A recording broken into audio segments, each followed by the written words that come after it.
saying that we're live like I always do. So this is the introduction to every live stream with Chris. And I wanna do this like sit back thing again too, like we talked about, like not just being my fat head. Oh, there it is, there it is, there it is. We're live. Okay. Okay, so we got a quick one for you guys today. Um, Title of today's talk or stream or engagement is there's no such thing as mental illness. Do this instead.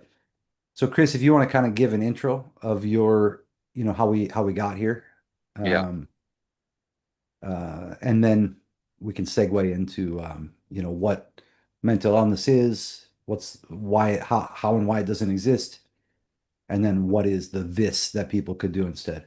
Yeah. So we'll go into that. So by the end of this, you'll know, by the end of this video, if you stick with us, you'll know why mental illness might be one of the greatest lies of our time. And you'll know what's actually going on that's been labeled mental illness. And you'll have a new way, a new paradigm, a new worldview from which to perceive the struggles you're having in your life. And then from there, we'll share some of what's worked for us, and and then by the end, we'll also share how you can work with Chris and I on one of the few private slots we have because we're doing well. We'll talk about that at the end. Yeah. So this topic obviously is something not new to either of us, but especially you. It's been something you've been thinking about and talking about for the majority of your life. But this particular stream, I think, is inspired because yesterday I was working with a client who sent me the list of drugs that his psychiatrist put him on are these, five, six drugs that just essentially have turned him into a zombie. Um, and so we got to talking about that and thought we should make a stream on everything you just said regarding mental health, the failure of the medical system and psychiatry and diagnosis of mental illness and so on. Um, so that's a very quick introduction to what inspired this stream. Yeah, let me say Um, something quick about that, Chris. Two things. One is I'm not. Sometime we'll do a stream where we get into all the actual studies and lawsuits that are going on right now, and the statistics about like deaths and serious illnesses, physical real illnesses that are coming about as a result of these drug cocktails that, and sometimes it's not even just the psychiatric drugs, it's interfacing also with whatever other drugs they're getting from the medical system. Now, a lot of these drugs are very new, and even if they've been created in the last 20 years, that's still new, you know?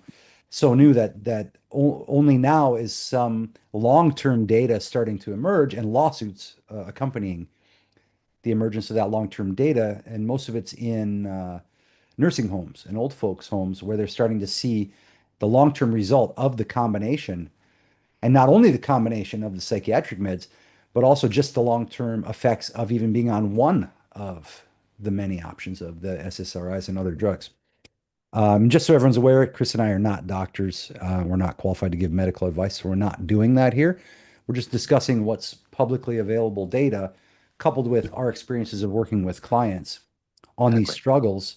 And in the best of situations, people that come to us, uh, at least from what they've told us, have avoided getting lost into that psychiatric system. Um, and then some people also have told me after they've worked with me that they were able to taper off safely some of these medications that they were on, and they didn't feel like they had a need to go back to them. That's not what we're promising, but I find it fascinating that's a pattern in the work that we do, you know? So I just want to be super clear with everybody. So, um, how this works. But the other thing I want to mention is another client of mine. She just mentioned the other day she was looking into it was some kind of therapy kind of thing, which from the outside, I think it looked like it was, oh, I can do this psychotherapy thing, through my insurance or whatever it was. And as she went through the steps that they told her to go through, she got to a point where there was like this portal, and I'm sure it's running on AI or whatever. But basically, it's you sit and answer a series of questions, and then the computer prepares an assessment, make an assessment. The computer prepares an assessment that already gives their DSM, Yeah. basically their DSM diagnosis before they ever see a person. Yes. Yes. Yes. And the DSM is coupled with drug companies because a lot of times we won't get into this too deep. You see how fired up I get. A lot, a lot of times the diagnoses were created at the same time as the chemical medical solution for them. Because in order for the pharmaceutical companies to get the substance, whatever chemical substance, passed through the FDA rules, it needs to be coupled with a diagnosis. Yep. So Yep. that's the core trick of the pharma and psychiatric union. And so we won't get into it. We can get into all that stuff later. I'm going to have to do a book about this, but the main thing is today, let's just talk about first, what's the problem here? The problem is people have real struggles, whether that's emotional struggles, financial struggles, which lead to feeling stress and pressure, or relationship struggles, the normal struggles of life. Yep. Two, two things I'll throw in real quick. There's so Yeah. much to say about everything you just said, but and we're not going to get into worldviews right now, but implicit in the worldview of diagnosis of the DSM is that you are permanent. You are a done thing. You can't change. And so that system doesn't believe in healing. There might be people, as the worldview, they don't believe in healing. Taking a drug to, you know, to help you cope is like keeping a band-aid on a wound that never gets air and finally gets a scab and then heals and turns back into skin. So I don't think healing, and you can say that this is possible on drugs that numb you from feeling the extent of the dis-ease that you have. That's Yeah. one thing I'll say. The second thing I'll say is regarding the drugs, because what struck me is, this young man had a kind of psychotic break, went to a psych ward, and he comes home. He showed me the list of drugs. One of the drugs he's on is gabapentin, which they prescribed me years ago for my back pain. And then he's on a sleeping pill. It's like he didn't have trouble sleeping and he doesn't have nerve pain. So why are these drugs? It's like they only have a handful of drugs that they give you.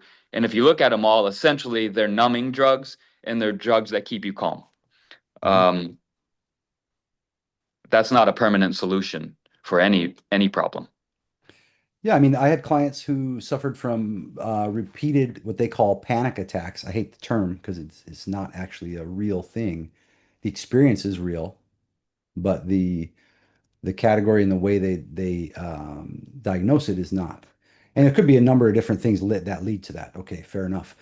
But what we're talking about here is if there's no medical, and I'm not talking, and psychiatric is not medicine, whether they believe it or not. But if there's no medical source for whatever your struggle is, because there could actually be something like there could be a nutrient deficiency, there could be something going on like meningitis or something, where there's a Right. pressure on the spine or on the brain. Okay, that can be dealt with by a medical doctor who's not a psychiatrist or a Right. neurologist. Okay, but let's say the realm that we work in is there's no medical reason or there's no medical source behind the struggles that are going on.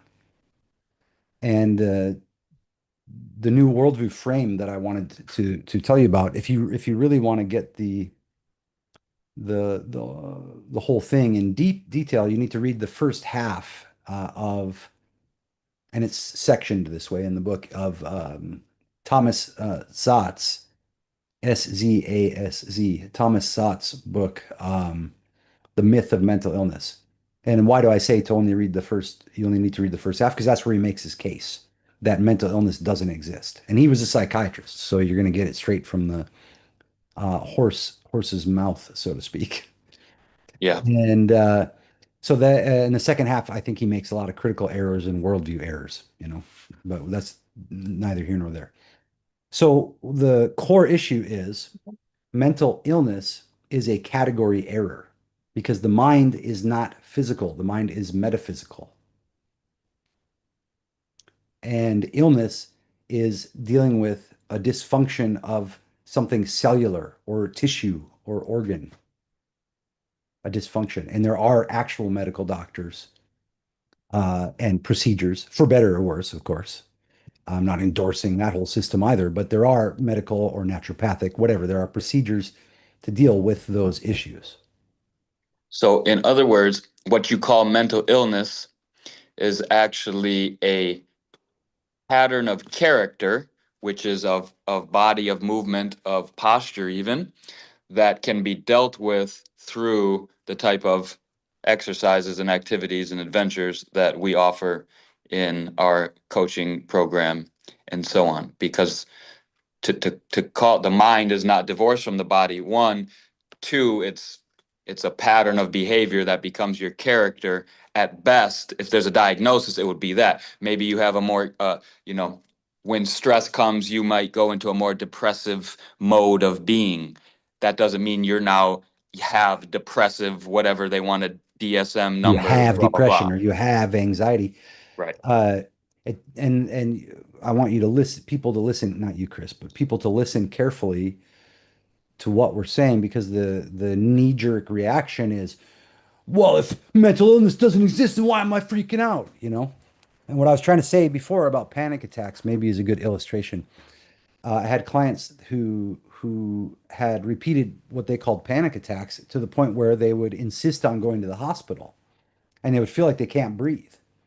Kind of like if you're at the front row of some concert and it's like super famous bands and you're getting crushed and you can't breathe. It's that sensation, but well, sitting at home or well at the job or well, wherever. And every single client that I've worked with who had recurring panic attacks, we worked on specific muscle groups and gave very specific exercises. And they're extremely simple exercises you could do in less than 5 minutes a day. And every single one of those clients, and I can reach out to them, we can, I need to bring them on at some point, but every single person who just followed up through with doing those exercises never had a panic attack again. Not a reduction in panic attacks, not coping with panic attacks, no drugs necessary, no hospitalization necessary. And these specific exercises can, what do you call that when you interject, but it's like specific term? I forget what it's called, but anyway, when the person feels that state start to come on and they Yep. do the exercise and it cancels out the panic attack, okay, Yep. that's at the very beginning. But after you do these exercises and release the chronic tension in these muscle groups enough and return a person to at least some semblance of natural breathing, it's impossible for a panic attack to ever happen again. Right.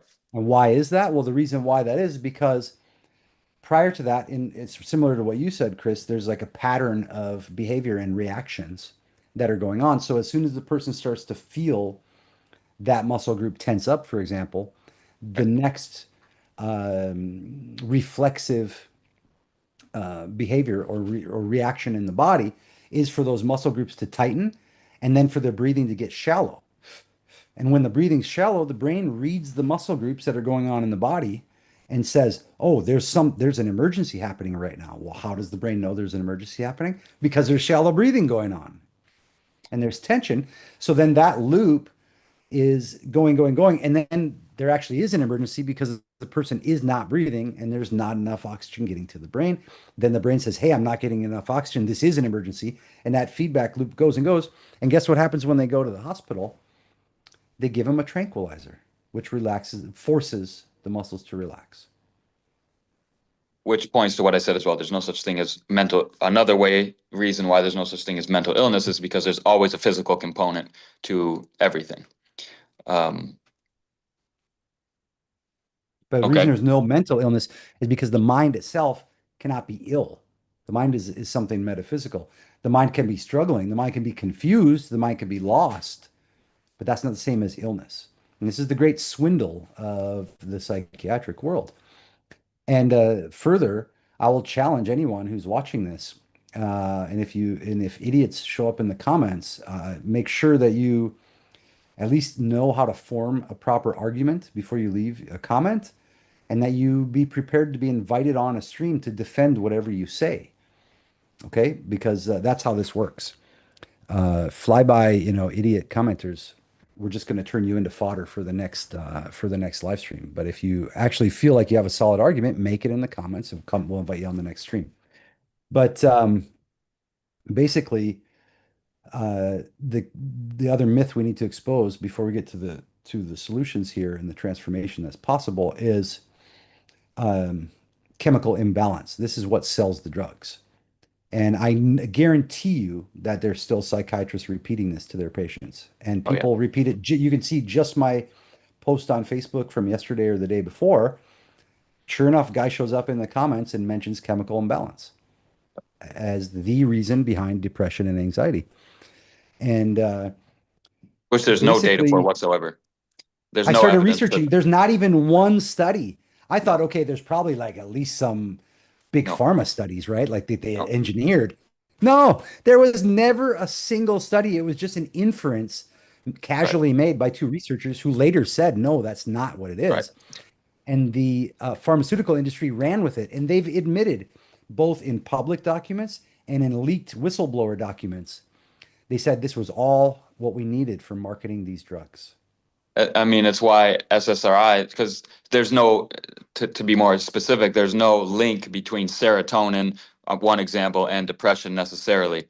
And that's why SSRIs literally have an equal chance of working as anything else does. It's But you know just like, what else? You know what there is a link between? You know what mm, there fucking is a link between that's been demonstrated in the studies done by the pharmaceutical companies themselves that they tried to suppress, that long-term SSRI use for depression is linked to more severe depression down the road. It's probably linked to higher suicide. suicide rates. It's Yeah, linked to it. So this is the crazy thing.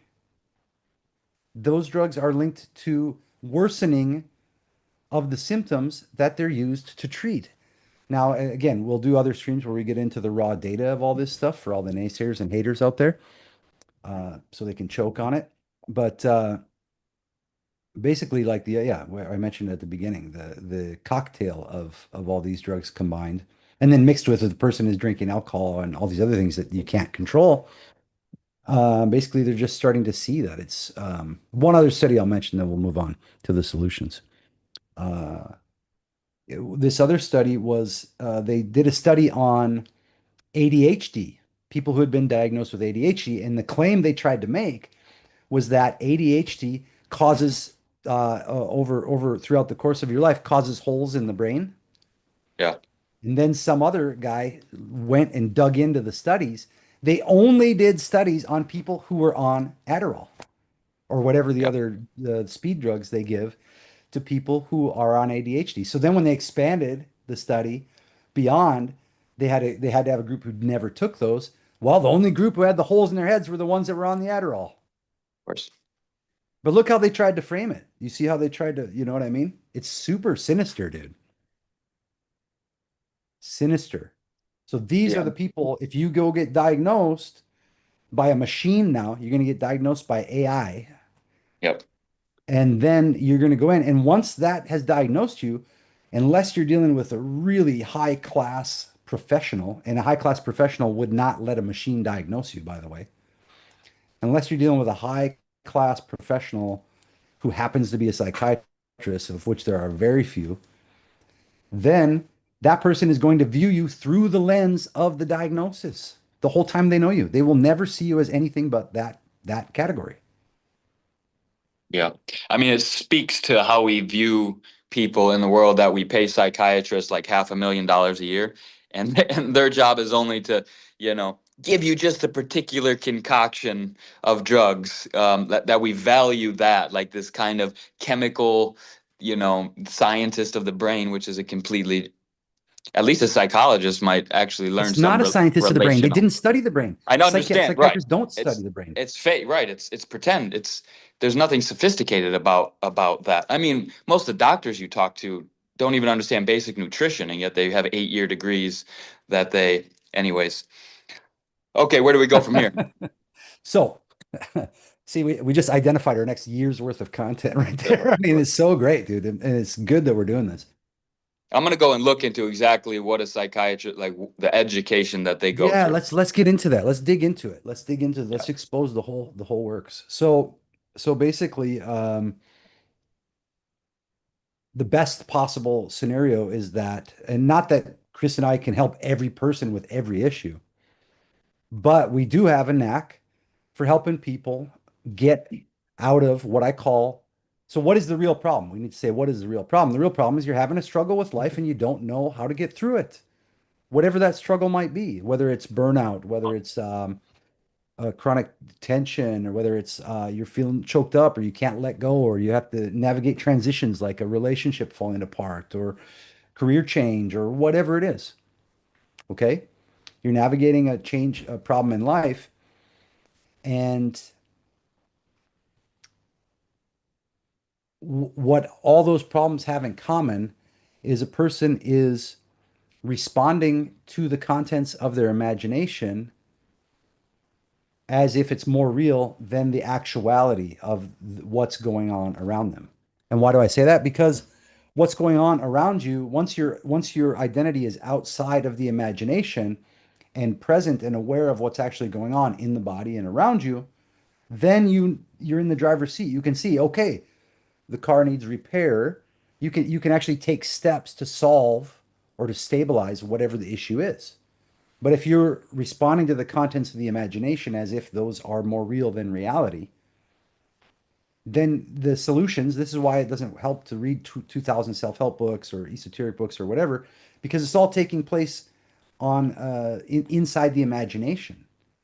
So then it's just quotes and all these quotes you see your friends post, or oh, it's a simulation, or oh, you're not going crazy, you're waking up. How does that help anybody? It's just more words piled on words, and it creates an ideal that you're trying to strive for. So now it adds another problem on top of it. So what we do generally, and we use a million different tactics to do this, is get out of the hellish snow globe of the imagination so that you can see, okay, there's what's going on inside the mind, but that's not me. And you can feel a sense of being grounded,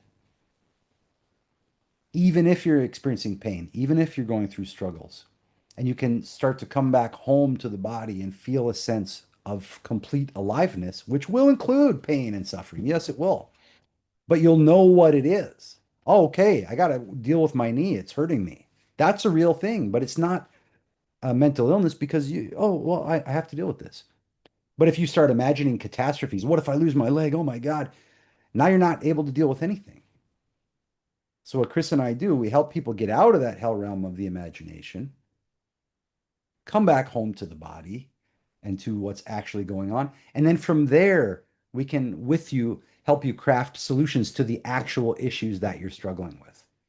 Most other solutions, most other self-help, and all these fake medicalized psychiatric so-called solutions uh, mask the problem or make the problem worse or put you into some whole other psychiatric hospital adventure, which is a lot harder to navigate and a lot harder to get out of and get clean of. Yeah, I guess maybe to expand a bit on that, there's a whole conversation to be had, perhaps about trauma regarding that, and also actual problems. But to your point, the actual problems, to look at them plainly and not fantasize about the disaster that's going to bring them, it helps you deal with them. It might be uncomfortable, it might be easier to avoid them, but really the reaction to the pain is worse than actually dealing with the actual pain, right? So maybe your Yeah. life is a mess. Maybe your life is a mess, Yeah. and that's why you're depressed or anxious or so on. Um, and so that's what you have to look at too. And maybe there's some things you have to solve in the real world that will, you know, solve the mental dis-ease that you're going through in the moment. Yeah.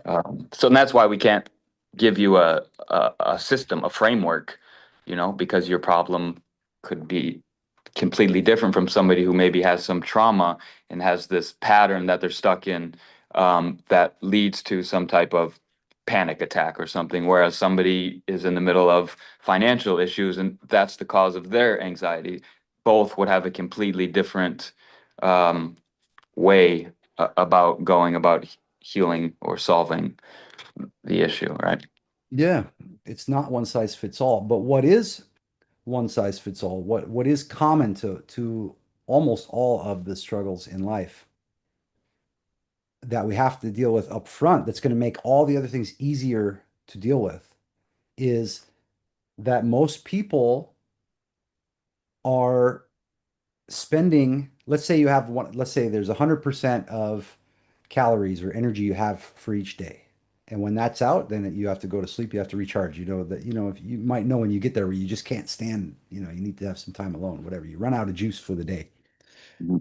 Most people are spending 60% or more of the energy they have for a day staying tense, and its chronic tension is outside of awareness and Right, cycling in the mind, which a lot of the scrolling assists you in staying in there, staying stuck in there.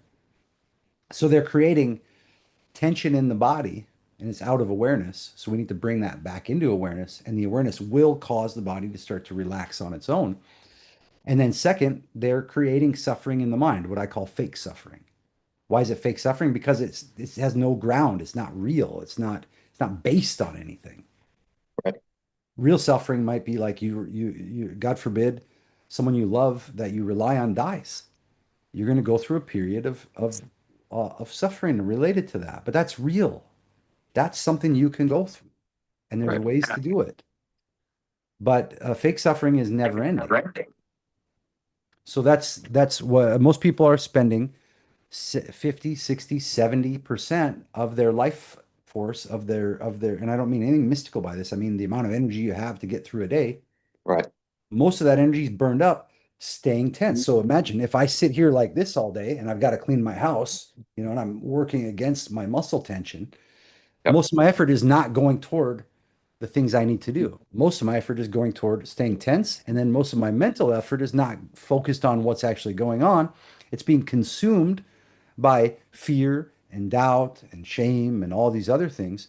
So it's not even here to do the things I need to do. So that's the core. That's something that almost everybody needs.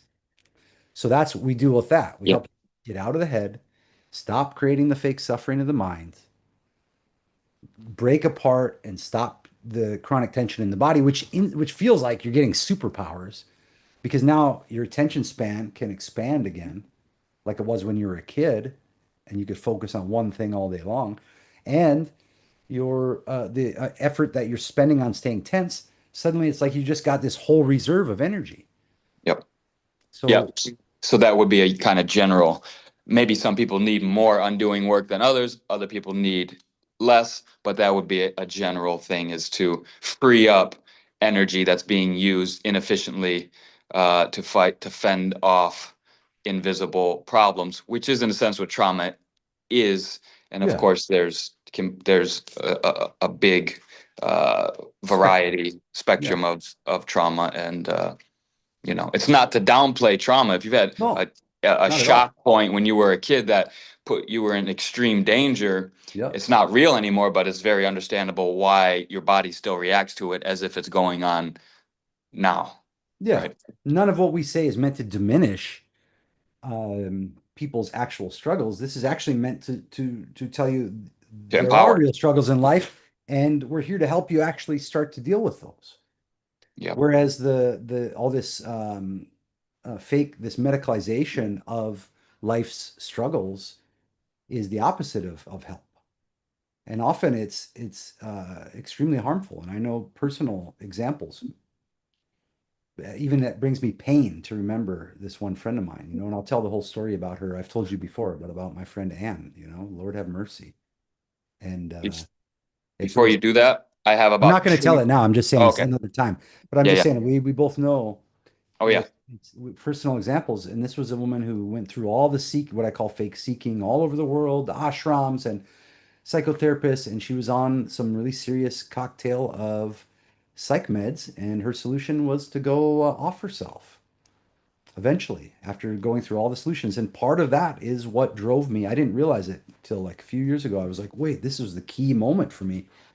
Uh, Part of that is what propelled me through all the seeking, and that I could see how much of it was so bullshit, Yeah. and propelled me through to provide real solutions for people because I didn't know how to help her, you know?